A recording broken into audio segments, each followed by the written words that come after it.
Bonjour à tous et bonjour à toutes. 1 Jean 4, versets 7 à 8 nous dit « Bien-aimés, aimons-nous les uns les autres, car l'amour est de Dieu, et quiconque est né de Dieu et connaît Dieu. Celui qui n'aime pas n'a pas connu Dieu, car Dieu est amour. » Dans ces versets, l'apôtre Jean nous révèle la vérité profonde de la nature même de Dieu. Dieu est amour, c'est l'essence de son être, la source est la substance de tout ce qu'il est et de tout ce qu'il fait. En contemplant cette vérité, nous sommes appelés à aimer les autres comme Dieu nous a aimés, sans condition et sans discrimination. Pensons à la façon dont Dieu nous aime. Comme Dieu nous a aimés à la croix, certes, comme Dieu nous aime chacun et chacune dans notre monde, aujourd'hui, dans nos vies, au quotidien.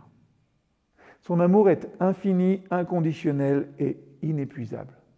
Il ne nous aime pas en fonction de notre mérite ou de notre performance, mais simplement parce que nous sommes ses créations bien-aimées. Il nous aime avec un amour qui dépasse toute compréhension humaine, un amour qui nous poursuit, un amour qui nous enveloppe toujours, même lorsque nous nous éloignons de lui. Alors, à la lumière de cet amour de Dieu pour nous, sommes-nous disposés, sommes-nous prêts à aimer les autres de la même manière ? Sommes-nous prêts à aimer ceux qui sont différents de nous, ceux qui sont rejetés, marginalisés en raison de leurs identités? Sommes-nous prêts à mettre de côté nos préjugés et puis surtout nos peurs aussi, et tendre la main avec compassion et miséricorde à tous ceux que nous rencontrons? Je sais ce que vous vous dites. Peut-être que vous vous le dites toute cette semaine. Jérémie, tu te répètes. Peut-être. Mais l'amour n'est-il pas le plus grand commandement envers Dieu et envers les autres?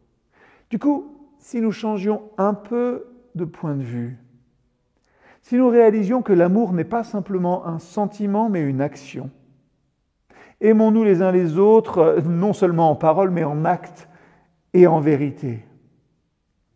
Puissions-nous être des reflets de l'amour de Dieu dans un monde qui a désespérément besoin de sa grâce et de sa lumière.